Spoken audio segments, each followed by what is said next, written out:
Creativity, creativity in progress. Creativity in progress. Creativity in progress.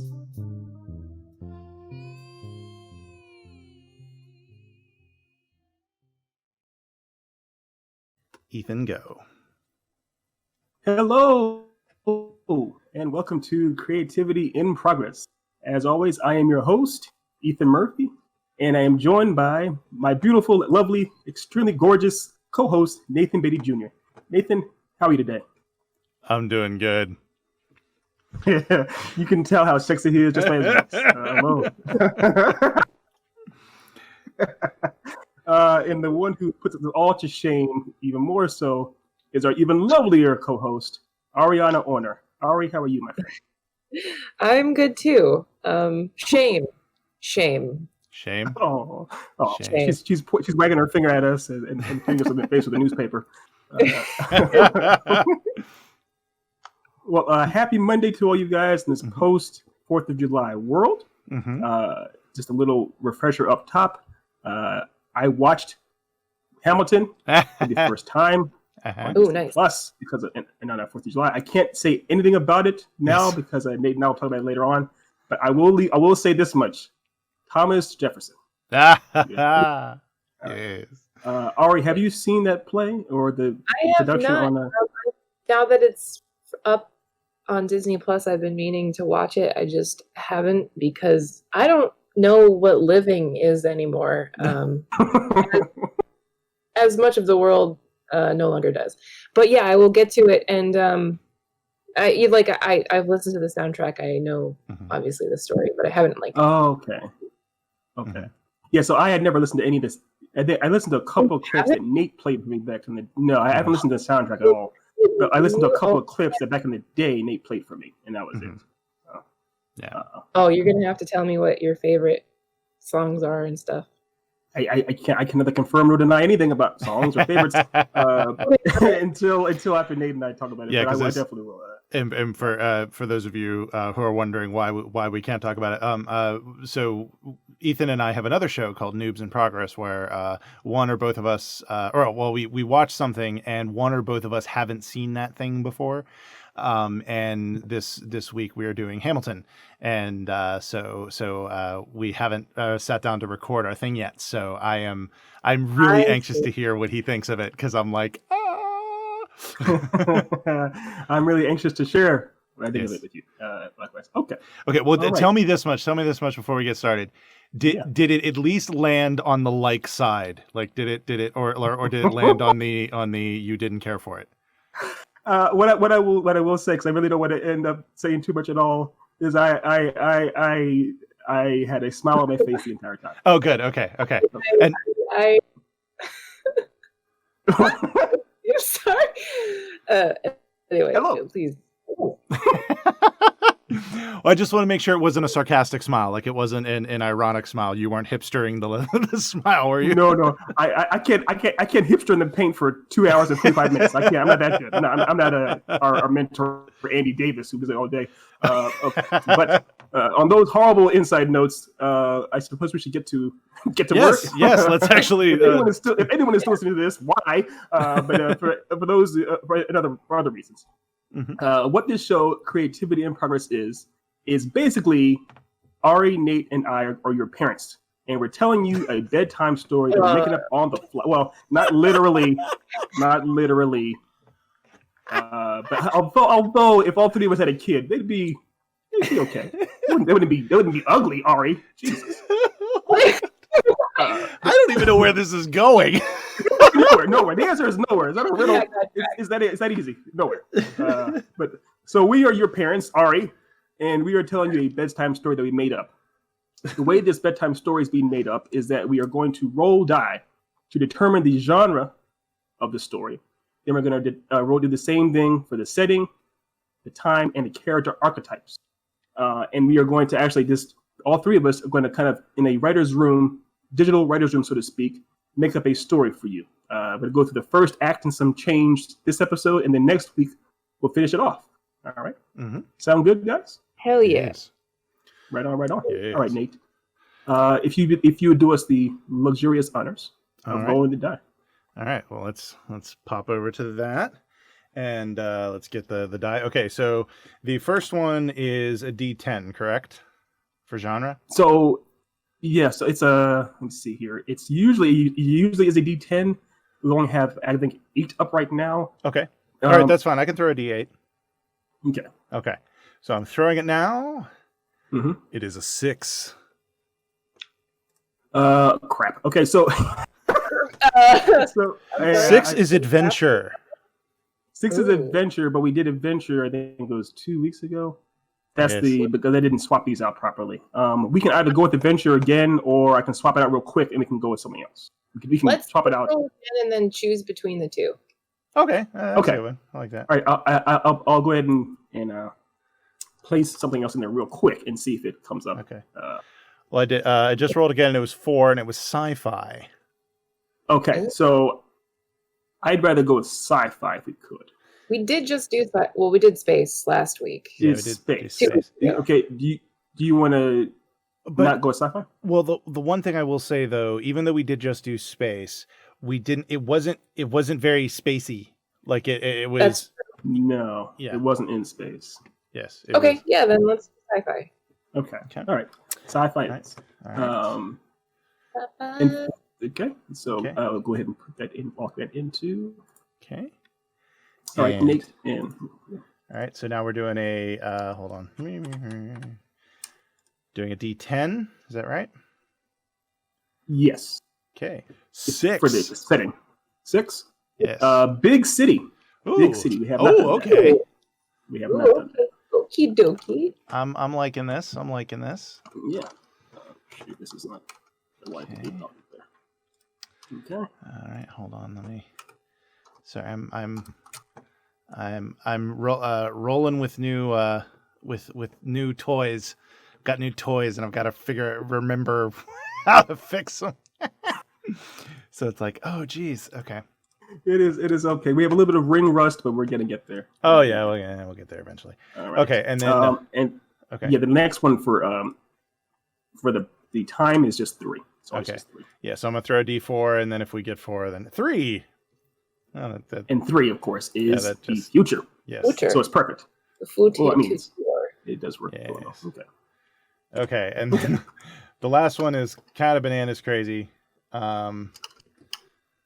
So How should we do 2 or 3? This 3 seems to be our go-to. Yeah. I think. Might as well keep yeah. it. Okay, so so let me do Yeah. 15 D20. So the total is for the die is what 289. Okay, so I think we had done something trying to innovate the style, but let's just see how it comes let me. out. Yeah, I'm gonna throw 14 D20s, Okay. All right. and oh crap, I think I broke it. Let's see. Uh-oh. It's not letting me do the. Okay, how many? I think I broke it. Just really the Oh, there we theme go. of our Okay. life. 145. Oh, okay. Let's see what we got here for 145. That number doesn't sound familiar off top.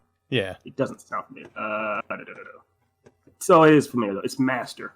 Oh, okay. My lord. No. We have But that it is master. though.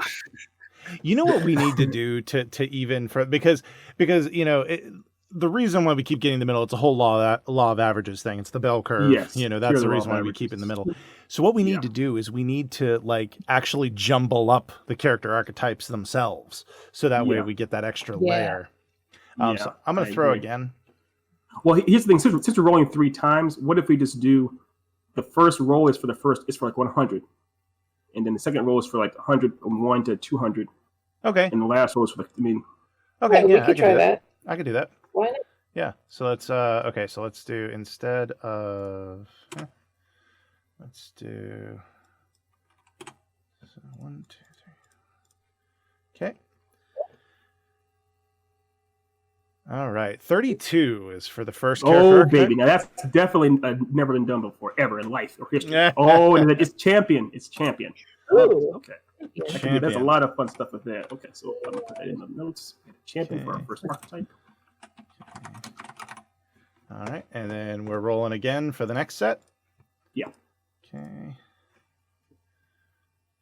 56. Nice. Okay. All right. Okay. And so we got ourselves a destroyer. Nice. Oh, So this nice. is being a little more straightforward than usual, but I like it. Destroyer of worlds. Destroyer of worlds. Oppenheimer. All right, and I'm going to take that down to 4d20 so that way we don't get something else. And 36 again, I think. Yes. Again? Yes, we got 36.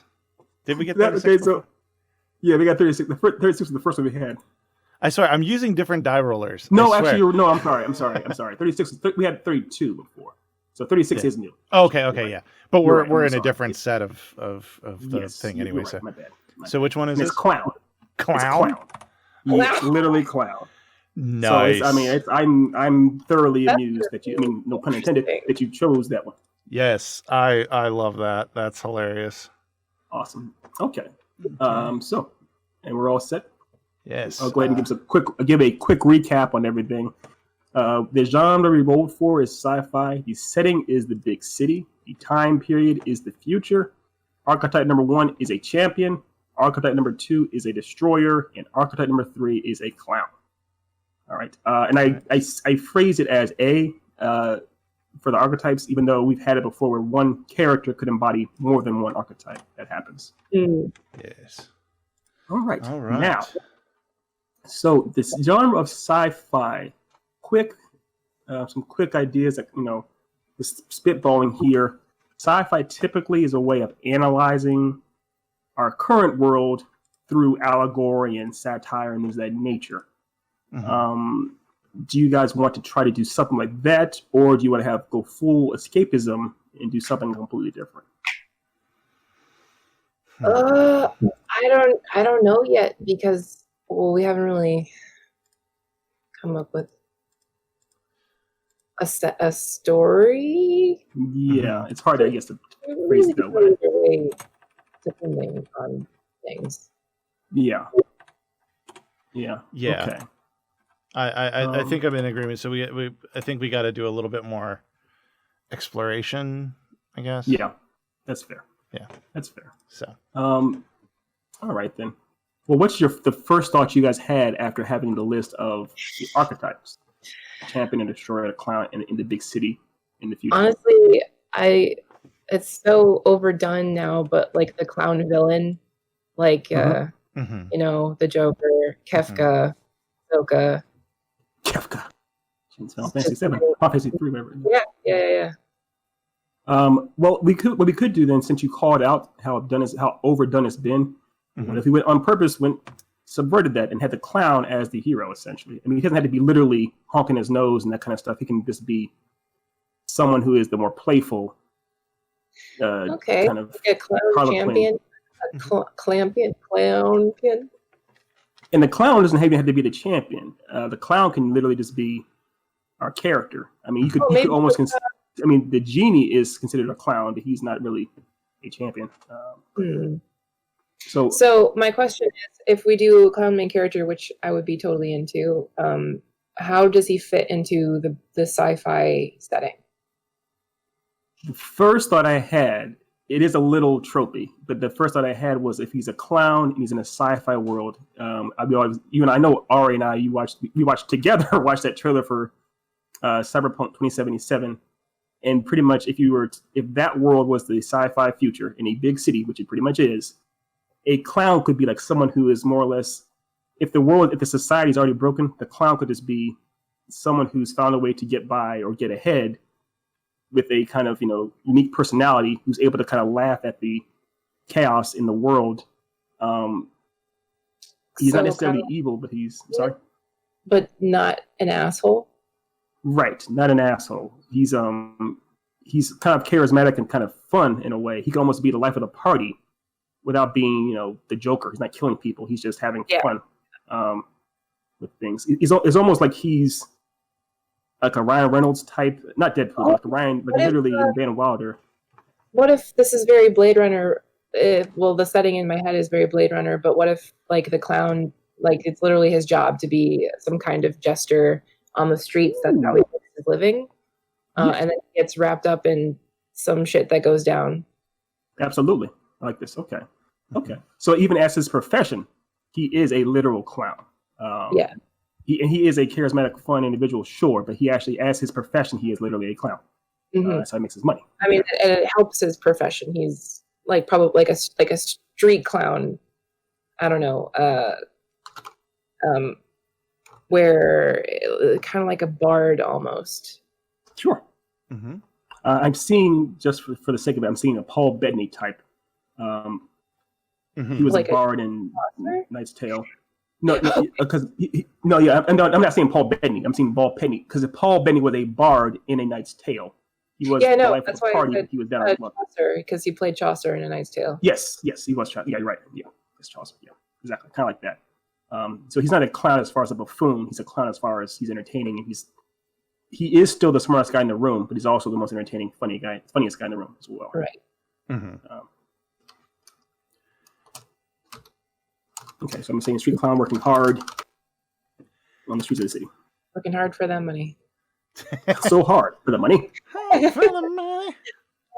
Thank you. I promise. Picking up. Yeah, alley oops. The alley oops are real. Okay. And so that's we've said that's our hero. At least our protagonist of some sort.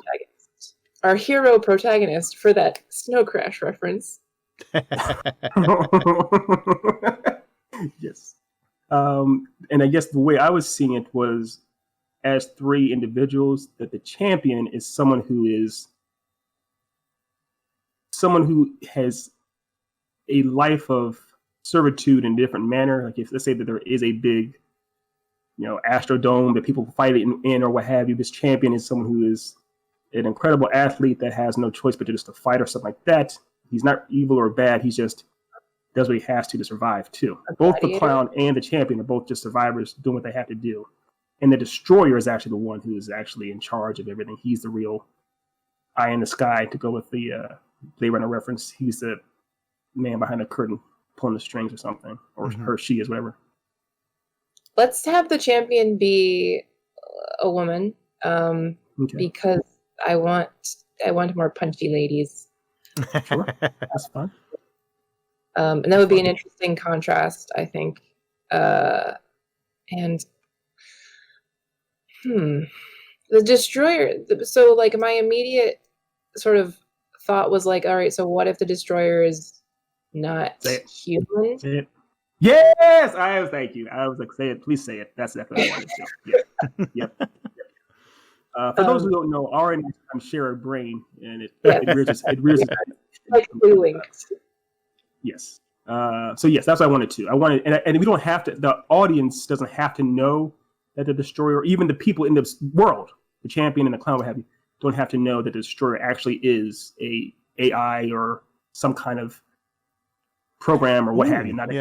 I like the idea of an AI, like have it be like and I really like the idea of how everybody thinks that the AI is like an actual human controlling it, like is the divine leader or whatever, and and then our two protagonists discover that no, that's not the case. Yes. Now I know we're gonna. It seems like we're rearing our way towards my favorite ground again, which is having these two, the champion and the clown, having to come together in a buddy cop fashion to destroy the destroyer. We don't have to go as tropey as that, but it seems like that might happen, which I'm all in favor of. But I know we'll have some nuance with it. But well, I can't help but like having, like you said, Paul Bettany. I'm thinking for the woman, what's her name? The starts with the I can't remember her name. I can see her plain as day. She's known for playing like soldier-esque women, and she tends to, and all of her characters tend to die. She was in Resident Evil. Mila Jovovich? No.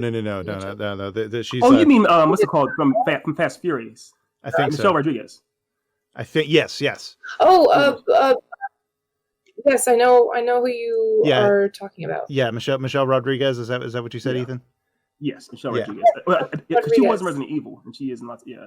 Yeah, and I'm picturing her for some reason, and just sticking her and Paul Bettany in a room, to me, like screams like silly, like them on a mission, and like him being annoying and funny and smart, and her being like completely pissed off at his existence, but knowing Yes. that she has to coexist with him right now. And Absolutely. I think that's just gold right there.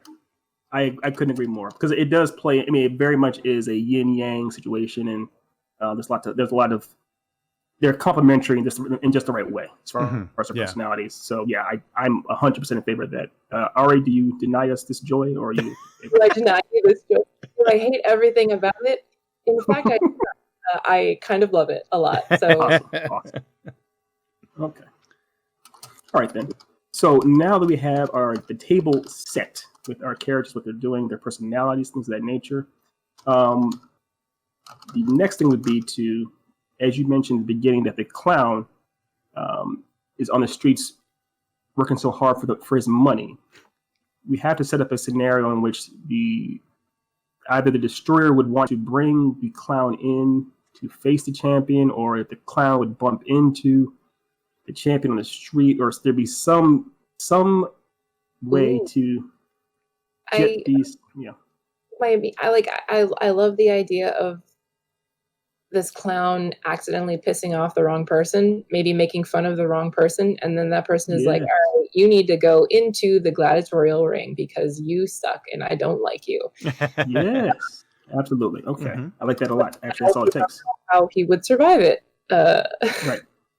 Right. We can even have, even though it is the future and it's still the big city. What do all big cities have? They have yakuzas, they have mafias, lords, they have crime bosses. Essentially, he could easily insult. If you're going to go John Wick 1, he could accidentally insult the son of a big crime boss, and that's all it takes. Something simple, something seemingly innocuous. He has no idea who this person actually is, who they're connected to, and that could have grave consequences. I'm picturing a scene where like he's as part of his act, he like what comedians do and such, where like sometimes they rake the audience over the coals, and he's doing that for the audience, and like maybe somebody that he is with is like, dude, not that guy, just not that guy, and like it's a case of mistaken identity. He thinks it's a different person, so he starts really laying into them, and they're like, no, stop, put the balloon animal away, and then it just kind of goes from there. Absolutely. You want to have it so, I guess we say he's a street performer. You want to have it that he's actually kind of like an actual comedian on a stage, or?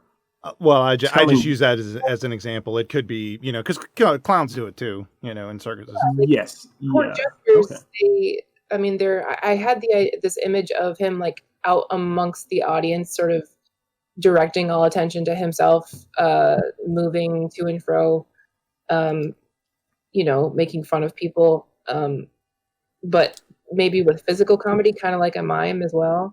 Yeah, I like that. I like that more too, because what I do see, what I would like to have happen is for him to, of course, be making a huge show in the streets or whatever, or in the public, area or train station, whatever, with all these people kind of watching him and mocking this kid, essentially, this person, and then later on, when this mafia crime boss comes back to get the clown pretty much leading them on a huge merry chase through all of the big city on foot, and you actually that's a chance to actually see that the clown isn't just a mouth. He actually can, he can run, or he's able to flee more so. If the champion is all about standing firm and fight, then the clown could be all about flight, so to speak. What I like that a lot. And what if it's sort of like the reason why he's a street clown is because 1984 style, you cannot criticize the government or people in power of any sort, or like mafia people. It's illegal. So he's so good at running away because he kind of has to. Yes. I like that a lot, and I like the idea too of him actually. This may not be the first time this has happened, so he's gotten used. He lives on the streets, performing on the streets because he has no choice in a way. He is a street urchin by demand. He has no other choice, and he literally goes by the name Clown because he has stricken himself from all. He's off the grid. He's off the grid, so to speak. Mm-hmm. I also like. I'm sorry. Go ahead. No, you go first. I was just going to say that I also had the idea that I think it would kind of be hilarious, especially for the champion to do this a lot, but also have other characters do it too, of having it be where everybody keeps calling him a mime, and he's like, "I'm not a mime." Perfect. Perfect. I love it. I love it. Yes. I'm not a mime. Yes, and that's also part of his intelligence is that people will continually use the wrong words, and he has almost always, and he can't help but correct them, which gets him in trouble. Also, he gets smacked around for doing that kind of stuff all the time. Yeah. I kind of have this image of him while he's doing his jester stuff, like wearing a mask to help conceal his face. And like maybe changing up his face paint as part of the whole keeping himself quote unquote anonymous. Oh, well, you know what then? Okay. So what if, because remember, you got to remember that the destroyer is the eye in the sky, but he's also, it also is everywhere. Its eyes everywhere. So the destroyer could literally see the event that the clown the clown is being hunted down by the crime lords, the mob. He's wearing multiple faces trying to hide, and essentially the destroyer finds a way to send a invite to the clown to like a safe haven or a place to go, something like that. But the destroyer could use like one of his liaisons or some actual person, like the Kaiser Sose using his manservant to send this message to the clown, promising him a safe haven to be, without necessarily telling him what all is entailed. And out of desperation, it could be that the clown sees the mob coming from again in the instant, and it's either get chased again by the mob or jump into the limo with this seemingly bizarre, strange, mysterious person, and he jumps into the limo to escape it, essentially. Now, so why? What's the destroyer's interest in him? Yeah, what's the interest? I guess the interest could be anything from deliberately wanting to put the clown in some kind of a contest. Like it doesn't have to be a straight up Spartan fight, but maybe it could be because the AI has seen the clown outrun the mafia for so long. It wants to be something like where he puts him in a maze and can see how long he can survive in it. Almost like that movie Cube, where you're put through a series of challenges, and if you survive, you get a prize, kind of thing. And if we go with I'm sorry. Go ahead. No, I like that idea. I like the whole like the gladiatorial contest ring idea, but I think that maybe the destroyer's interest in him wouldn't exist until that thing, like until he'd proven himself somewhat, because it's like, why else would he take notice of this puny human who is just this like speck of dust otherwise? Right. I think it has to be the AI's motives have to be more. Yeah, I agree. Yeah. What could motivate an AI into taking an interest in a street urchin? Exactly. Obviously, with Jafar, he took an interest in Aladdin because he needed him to get in the cave. The AI doesn't really need the clown. Yeah, it's just not a reality. Yeah, there needs. Well, I was just going to say there needs to be a reason why this guy is to use the Aladdin reference, the diamond in the rough. I think we need to establish that. And that could be something that could be of value then. I mean, if you get into the backstory, we could have it that maybe this clown isn't just a nobody. Maybe he has like a tattoo revealing that he's part of this ancient tribe that knows certain things, or that he speaks a dead language, or else does something. Maybe he steals stuff while he's entertaining, Oh, I and he like got that. his hands on That's it. something That's that like a mafia guy had, and now the destroyer wants it because it's very important, probably some kind of like virus or something. Mhm. Yes. Oh, you said like a virus? Yeah, like a computer virus, not Right. a virus. Right. I'm sorry if you guys hear the helicopter background. Sorry about that. That's all right. Okay, yes. So the destroyer wants the computer virus so that it can't harm him, or so that it can use it against his other computer enemies, or he just wants it and it's enough MacGuffin. We don't need to worry about why. Maybe he wants it because it can harm him, and the only reason why he's letting these like mafia dudes run the city is because they do have this backup stuff Yeah. that can hurt him. Yes. Mhm. Yes, I agree with that. I had an idea. What if the destroyer does, take in the clown and offer some safe haven, because the clown takes this AI virus and he hides it somewhere, and it happens to be at a time where the destroyer isn't able to see where he hides it, and the only way he basically brings the clown in to find out where it is so he can get it from him. However, the clown's like, I'm not gonna. If I just give it to you, obviously you'll have no reason for me, and you'll kill me. And so basically, the AI offers him a wager. If you survive this, then you're free to go. If not, then you have to give me or something, kind of set up a trial or a test like that in order to get what he wants from him. I don't know, because if he knows he has it, then why not just straight up kill him?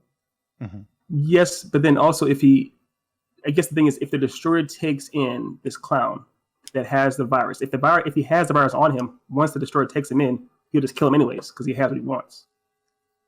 Yeah.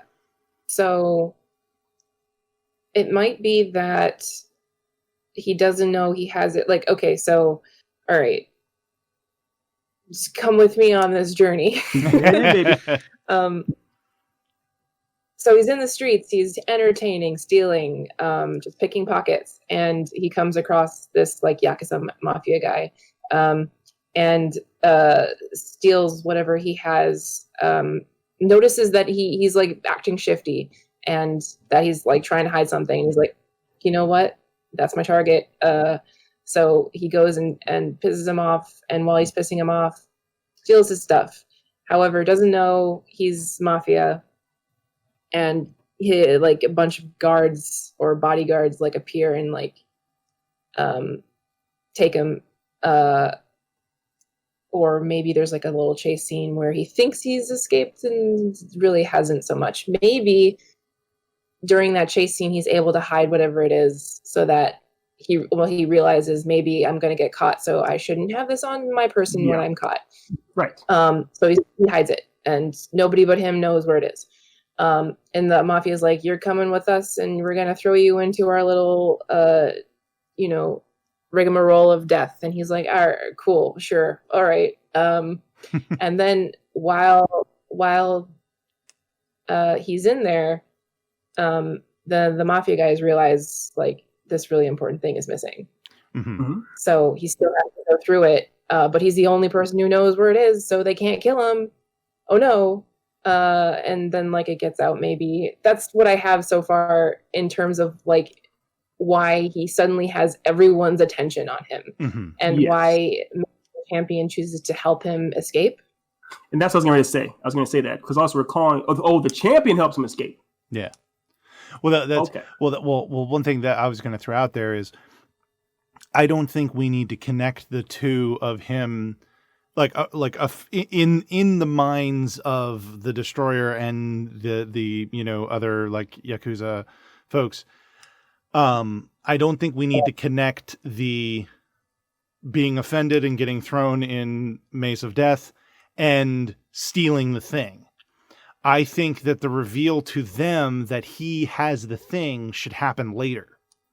So they just, like, he pisses off the guy, he gets thrown in the maze, and then later on the guy's like, they're like, okay, where's the thing? And he's like, I don't know. and they don't make the connection initially. And then after he escapes, that's when the destroyer makes the connection that, oh, he took it. And then now not only does he have the mafia on him, he has the destroyer.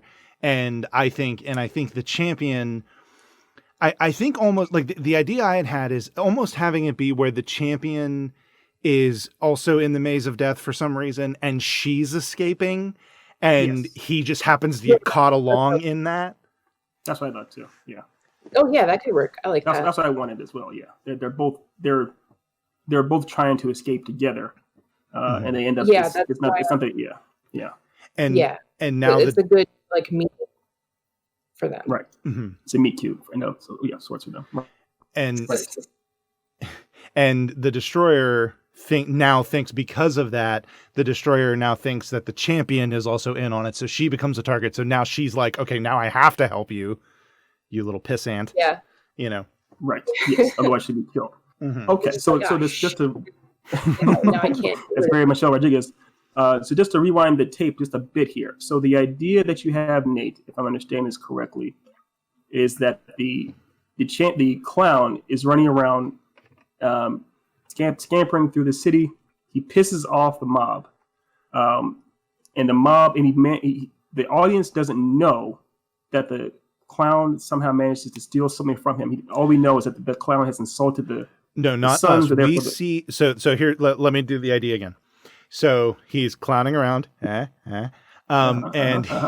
he sees a Yakuza guy, sees he's acting shifty, is like, oh, my target, but doesn't know he's Yakuza. Sees it, steals the stuff. We see him do that. Then, but as part of the stealing, but we don't know what he's stealing. He just steals something. Yeah, we just see that he's stealing something. Okay. But part of the stealing is him being like, oh, you're a tool. Like, look at this and all this. And then all of a sudden his men show up and say, you say what now? And throw him into a car, and he's like, oh shit. And takes him to the maze of death, however that works. And so the mob has a maze of death. It has the maze of death has nothing to do with the destroyer.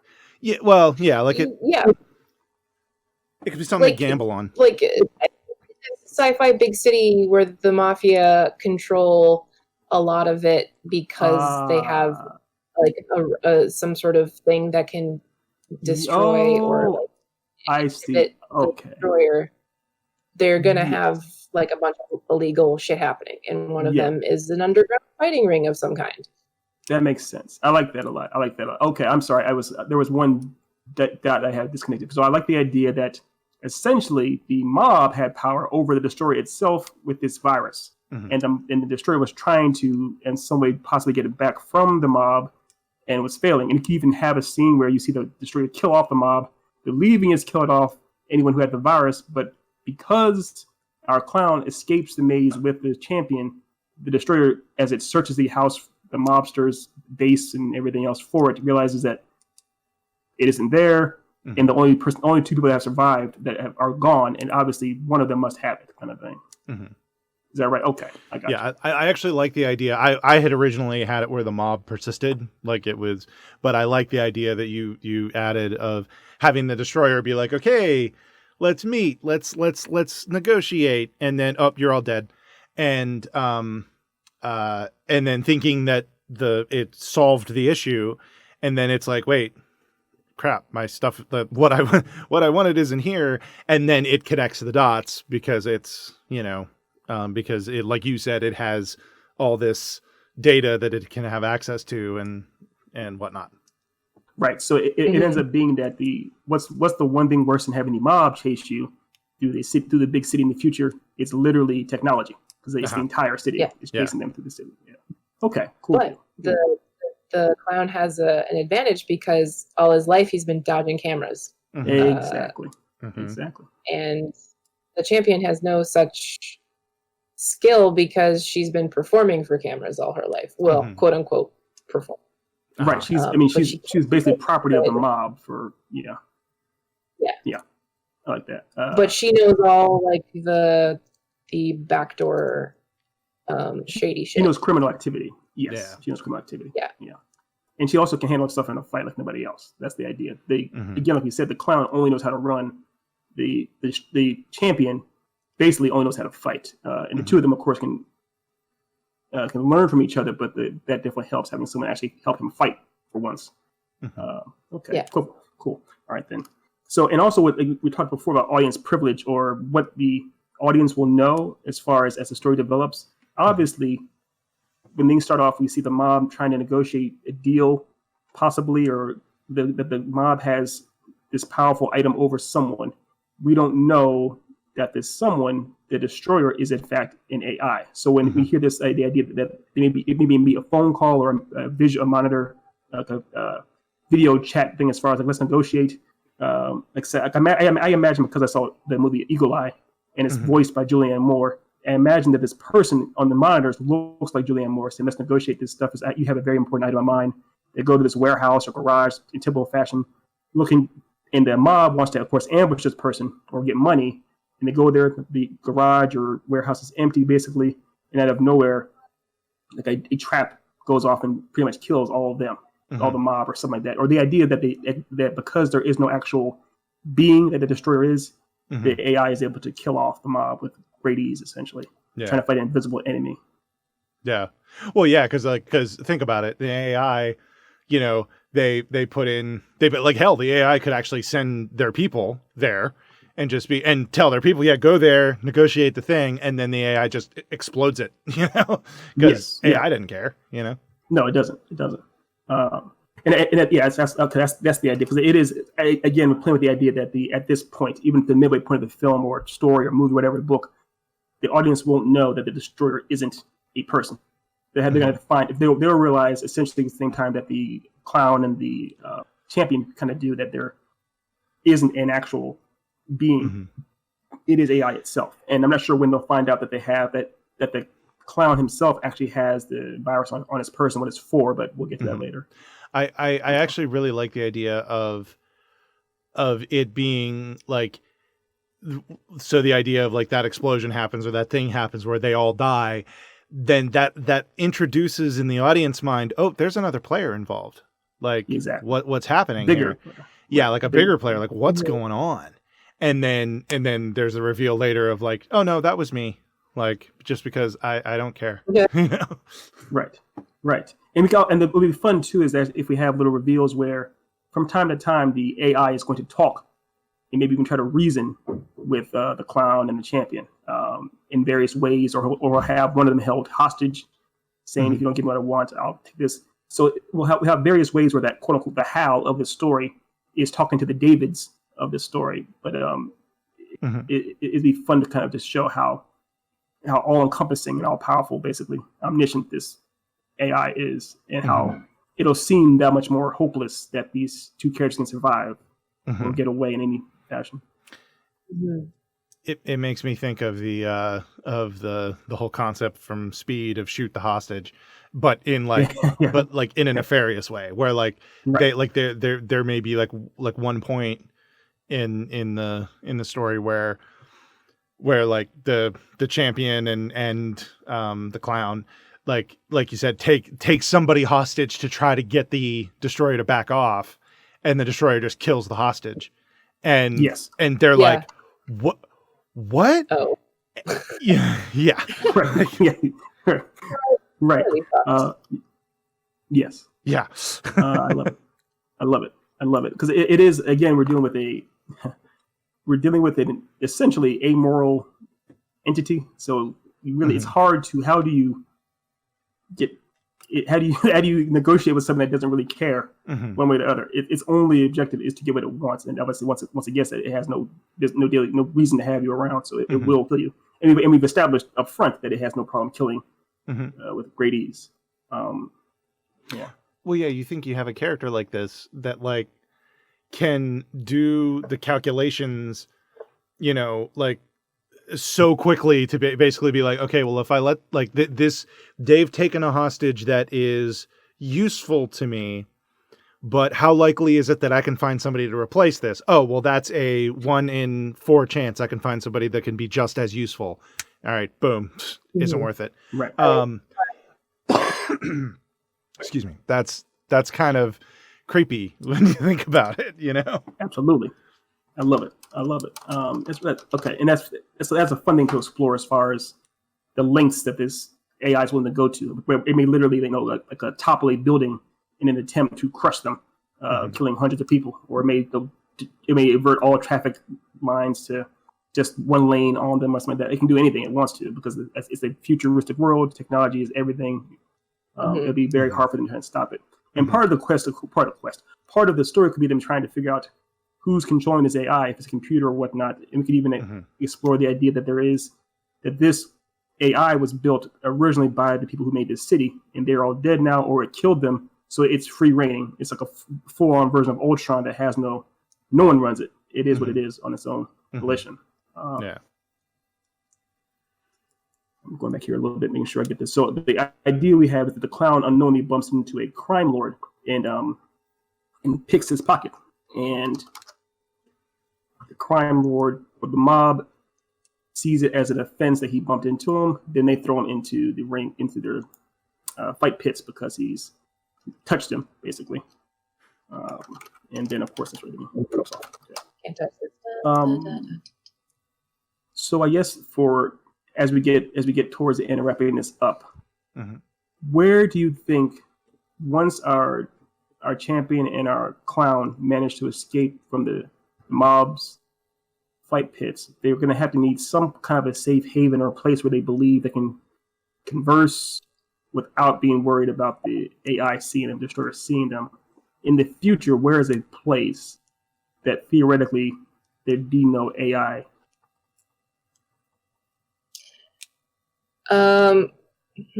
Well, this is a big city, so I don't know. Is there like an underground or maybe some sort of garden of some kind where there's no technology left, or is it all tech? I mean, we can do anything we want, so we can definitely have it that way. I guess. I mean, I'm asking for input because I don't know if that really works, or what do you think? Well, I think I had the thought where, you know, this, like we said, the clown has been spending his life trying to avoid, avoid cameras, he's tried to be incognito, his entire existence. He's a street urchin essentially. And so in my mind, he obviously would know of a place that they could get away from the government, you know, and from everything that's going on. Yeah. And so, like, almost like a hideout of his, that they could go to kind of regroup, and I think that's what they would do. Yeah. So but that's what we're saying. I completely agree, but that's what I'm saying is where would that be? Sewer. Let's go Teenage Mutant Ninja Turtles with it, or like an abandoned building or something. I think that's semantics almost. Like at that point, it could just be a hideout. It could just be, you know, random hideout in the city. Yeah. Okay. All right. We'll just say hideout. Take it to his hideout. But I guess the thing is too is that if we go to his, we've got to find a way to keep them moving as well. If it's as simple as, oh, here's my hideout, we're good. They may have no reason to ever leave there.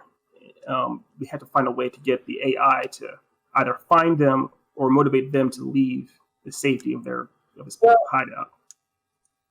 If the AI is looking for them and can't find them anywhere, then it's going to maybe like start recruiting people who can go look places it can't. Yeah. Well, that's one thing to remember. Prior to this event, the clown was trying to stay hidden, and he was a needle in a haystack when the AI wasn't looking for the needle. Now the AI is looking for the needle. So it's going to start putting boots on the ground. It's going to start trying to go to places that it typically couldn't go, and it would start burning through his hideouts. Because obviously he would have more than one. So it really could just start becoming a cat and a mouse game at that point. Yeah, exactly. Yeah. And I like the idea of what you said, as far as he was a needle in a haystack. Maybe he knows how to exploit that. So once they get out into the streets, he's basically he's telling the champion, like, look, first thing you got to do is just change your outfit, change your clothes, put on a hat, something simple, so that any cameras looking at us won't recognize. We won't will look different than we did before. The simplest idea is to kind of keep them from getting further away from where they were before.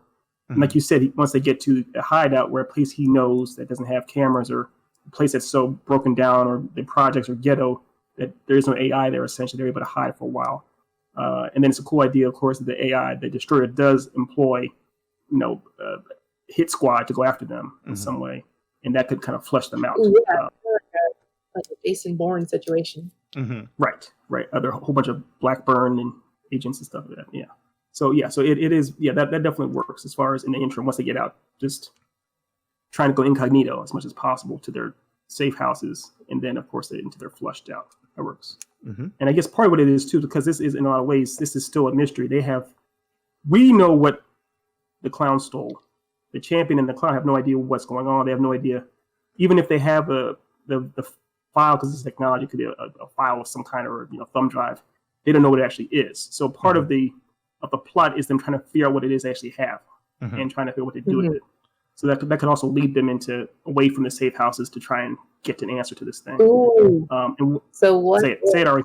I mean, kind of like acts something or other, not one, but what if they, in order to try and find out what they have, they accidentally like plug it in, and exactly. Like Eye of Sauron, putting on the ring, like immediately. Yeah, exactly what I was thinking. Where they are.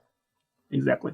And the first thing too is because initially the clown would think, well, this is technology. Odds are it could be aware of this. So let's go to a real safe location. He could have some kind of friend that he knows, like a Kevin Smith type that's like super duper brainy guy that he could have a whole bunch of firewalls up so no one can get to it. And of course, miraculously enough, the destroyer is able to get past the firewall. It takes a little while. You actually see a countdown clock going as it's trying to figure out what it is. And almost like in just in the nick of time, we see what they figure out what actually is on the drive. And then of course, at the last second, that's when the I guess the hit squad or whatnot comes in, they're barging in there, and they have to make another run for it, essentially. I also like the idea of when they're checking it out, they're like, they put it in the, the Kevin Smith guy's like, this is it looks like a virus. And, it's like, well, what the hell? Why do we care about well, I guess, maybe it's to get into banks or something like that. Like it's still like a little bit of like a thing of like, because we as the audience don't fully understand why that would matter outside of it just being a tech world. Yeah. Right. Exactly. All right. And that does seem like the end of a really good, we're kind of into the second act now. I should have made some better notes here. It's my first day on the job. But yes, that definitely seems like a really good place to stop. I just like your note, Mob Cat. Mob Cat. Mob catches the clown and throws him in the fight pits in maze races. And then the clown. Oh, actually, what it is the destroyer wants to make a deal with the mob. Damn.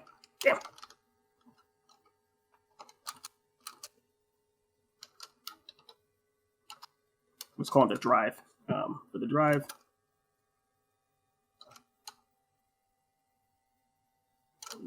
Deal. He's murdered. And then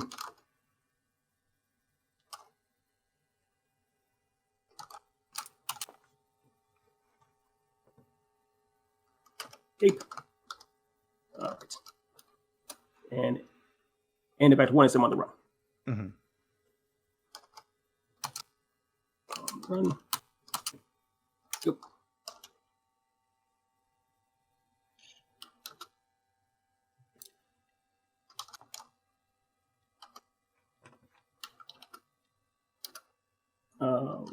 And it can kind of be revealed to the audience, once we see the mob get killed, that the destroyer is in fact everywhere. It's AI. No, I disagree. I think the when the murder happens, we still don't know, because remember we said that implies that there's a third player involved. Yes. Okay. Yes. Yeah.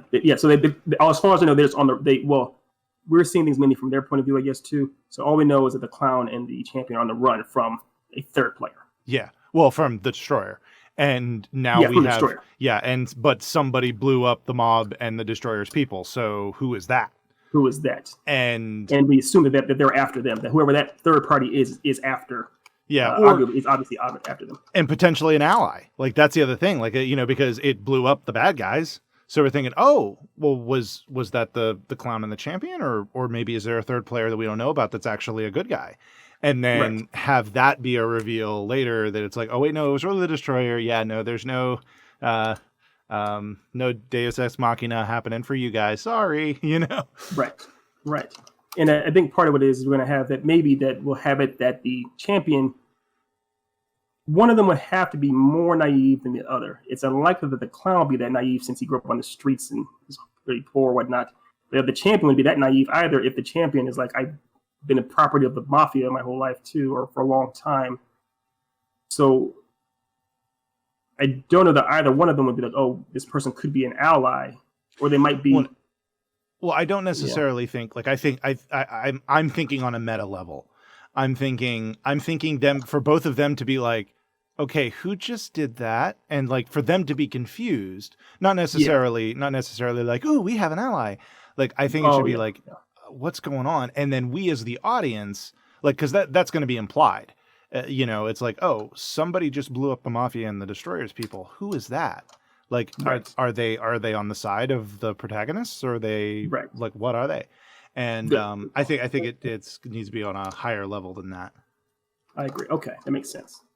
All right, makes sense. And that the paranoia of both the clown and the champion, in that they're like, this could be the cops, but they don't necessarily like the cops either. So what may quote unquote be a ally to them is like, that's still a threat. We need to get the hell out of here. So they just don't know who it actually is. They have no idea what's going on. I do think it would be interesting if like one of them, and in my mind, I'm thinking the clown is super skeptical. I'm thinking he's like, no. I'm thinking the champion is confused, but like cautiously optimistic that there may be a helper. And then have it the hammer drop later on and be like, oh no, that was me. I was killing my people because there was a 0.0002 chance that I couldn't replace them. Yeah. Okay.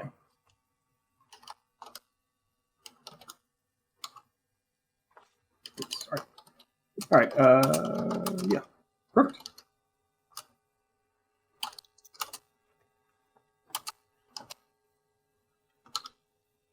On it.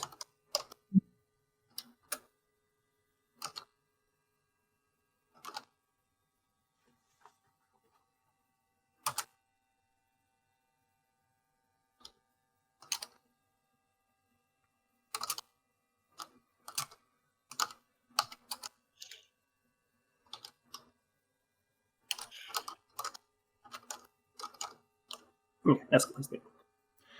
Okay, so what we have here for our story is a quick recap. We'll go ahead and finish this thing off. And while I'm doing this, Nate, if you could, as last time, come up with a great title for this based off of extreme non sequiturs. Okay. The genre we rolled for was a sci-fi story. Setting is the big city. Time period is the future. Archetype number 1 is champion. Archetype number 2 is destroyer. Archetype number 3 is clown. We have it start off. The story starts off with the street clown working hard on the streets in the big city. A champion is an incredible female athlete and fighter, and the destroyer is actually an artificial intelligence. The clown unknowingly bumps into a crime lord. The mob catches the clown and unknowingly bumps into a crime lord, and he picks his pocket and steals something. The mob catches the clown and throws him in their fight pits in maze races. While the clown is trying to fight for his life, the destroyer wants to make a deal with the mob for a mysterious drive. The mob goes out to make a deal with this anonymous character, and they all get blown up. In the shuffle or in the chaos, the clown and the champion are able to escape. They then go on the run from any surviving mobsters, as well as the third party, not knowing who or what they are, but realizing that they could be targeted next. Then the clown and the champion blend in the society and hit up some safe houses. Then the clown realizes that he has the mysterious drive in his pocket and wants to find out what's actually on it. Then the two go to a super hacker and find out what the drive actually contains a super virus. And of course, as we said before, once they put this drive in anywhere, it pretty much puts a big, huge Sauron eye on them. And now it's just a matter of time before the super squad comes after them. Mm-hmm. All right. And that's where we're leaving off for the night. Cool. Okay. Perfect title.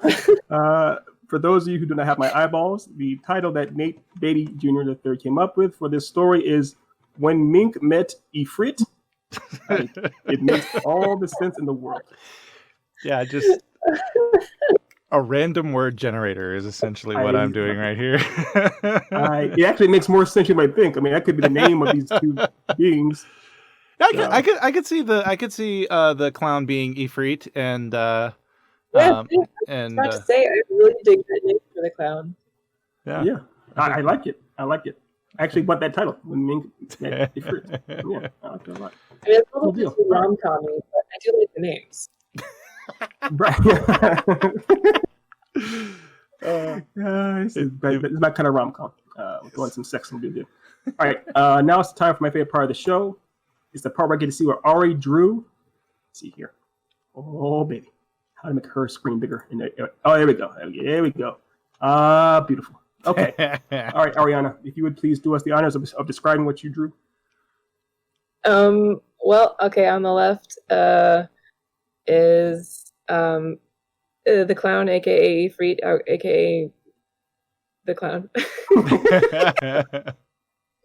Very inspired. Like, I really couldn't get the my anime influences out of my brain. So he's kind of androgynous with like tattoos on his face. Yeah, he looks like Ahsoka from Hunter x Hunter. Yeah. I was like, all right, I guess I'm going in a Hisoka Kefka direction, and I can't be mad at it. No, I wouldn't. How dare you be mad at it? And on the right is our champion. She is very angry.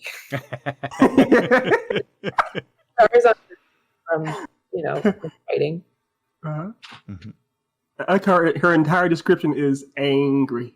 Angry. Start with 7 N's. I'm excitedly waiting for the week for when Ethan goes, all right, will you please do us the honors of explaining what you drew? And she goes, I drew a chick and a dude. And that's it. It's disconnected. That's it. Twitch shuts it down. Perfect. I love it. It's awesome stuff. One of them is an actual chick, and the other one is just. I wish there was an animal called a dude, but there isn't. Not yet. Not yet. What is cool about these images too, because they are beautiful and very, very lively. The eyes really do seem to reflect personality. Like the eyes of the Joker. I'm sorry, Joker. Mm-hmm. Wow, the eyes of the clown very much seem like happier, but also they've seen some shit. In the eyes of the champion, really looks like they've seen some shit, and they will kill you a lot. Yeah, just in the eyes. So. Yeah, I really liked when you started. I was, because like I say every week, I actually watch you do it as you do it, and when you started putting the scars, I was like, yes, like, I really like that. Great stuff. That's great stuff. All right, cool deal. Well, that is all we have for tonight. Anything else you guys like to add? No, but I would like to point out that Ifrit is also an Arabic demon, and the eyes, that the way you did the eyes, just like awesome. I love it. Anyway, sorry. Yes. I had to throw that aside. I mean, also, if we're doubling down on the whole Kafka from Final Fantasy, Ifrit is the summon, one of the summons you get. You can use that Arabic across all games. Yeah. So yeah, why not? Exactly. Why not? Yeah. All right. Well, this has been Creativity in Progress. We thank all of you for listening and watching and joining us. And we'll see you back here next week. Awesome. Bye-bye. Thank you.